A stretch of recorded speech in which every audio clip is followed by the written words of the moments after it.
Greed doesn't usually announce itself as greed. It disguises itself as ambition, as growth, as confidence, and sometimes as the belief that failure is simply not an option. In the late 1990s, Wall Street was addicted to one thing above all else: uninterrupted success.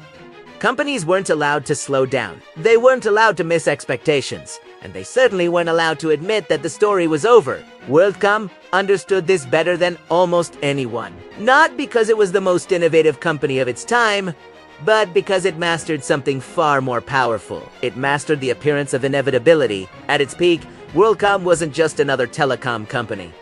It was the backbone of the internet age. It carried phone calls, data traffic, emails, and the digital nervous system of a global economy that believed it was entering a permanent boom. Analysts praised it.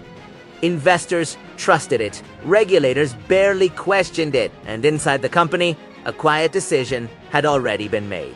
The numbers would never be allowed to tell the truth. WorldCom's rise began with a simple, aggressive strategy: acquisition at all costs. The company bought rivals relentlessly, stitching together dozens of telecom businesses into a single corporate giant. Growth looked explosive. Revenue climbed, market share expanded, and Wall Street rewarded the story with soaring stock prices. But beneath the surface, something dangerous was happening. The telecom market was saturating. Competition was brutal. Prices were falling. And the growth engine that WorldCom depended on was starting to stall. This was the moment when most companies would slow down, restructure, or accept smaller margins. WorldCom did something else entirely. It chose illusion over adjustment, and once that choice was made, everything that followed became inevitable. Instead of reporting rising expenses honestly, executives began moving them. Costs that should have been recorded immediately were quietly reclassified as long-term investments. Ordinary operating expenses were transformed into assets. Losses disappeared from income statements. Profits magically appeared where none existed. On paper, WorldCom looked unstoppable. In reality, it was bleeding cash. Here's the critical thing most people misunderstand about fraud on this scale. It doesn't start as a master plan.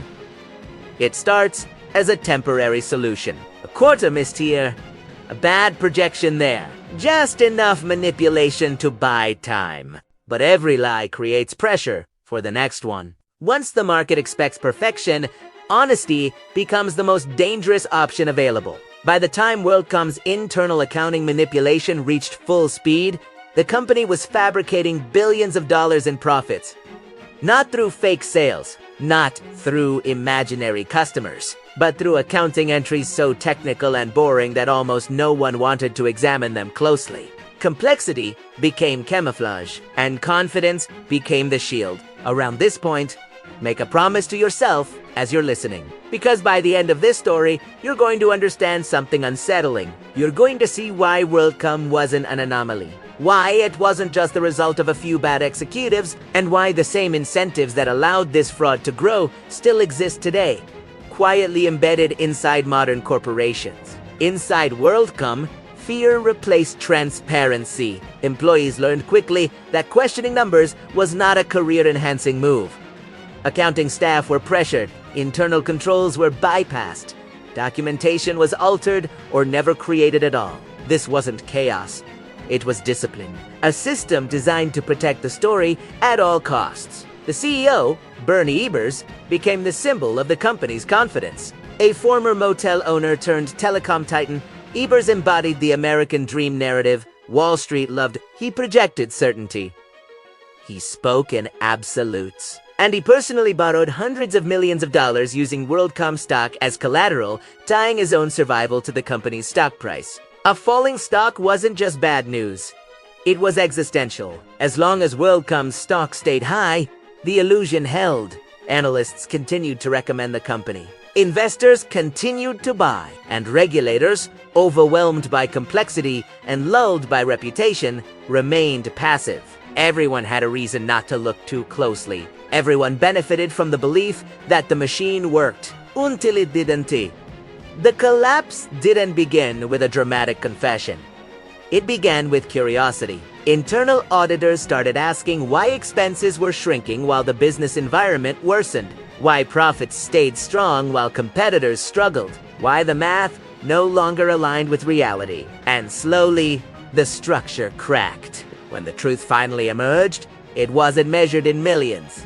It was measured in billions. Over $11 billion in accounting fraud. The largest corporate accounting scandal in history at the time. WorldCom stock collapsed.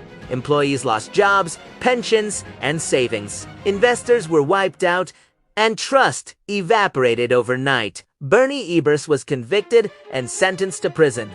Executives were prosecuted. The company filed for bankruptcy. And the narrative that once felt unstoppable dissolved into embarrassment and anger. But focusing only on punishment misses the real lesson. WorldCom didn't fail because greed existed. Greed is always present. It failed because the system rewarded appearance over reality, because markets punish honesty faster than deception, because complexity discourages scrutiny, and because success, once established, becomes so. This is the part most people tend to want to hear. WorldCom wasn't stopped early because there was no incentive to stop it early. As long as the stock price rose, everyone involved could rationalize inaction. Fraud doesn't thrive in darkness alone. It thrives in plain sight, protected by incentives that discourage intervention. Remember the promise from earlier?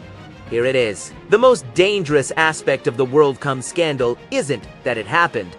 It's that it followed a pattern that still exists whenever growth becomes mandatory, whenever missing expectations is treated as failure, whenever storytelling outranks transparency. The conditions for the next WorldCom are already in place.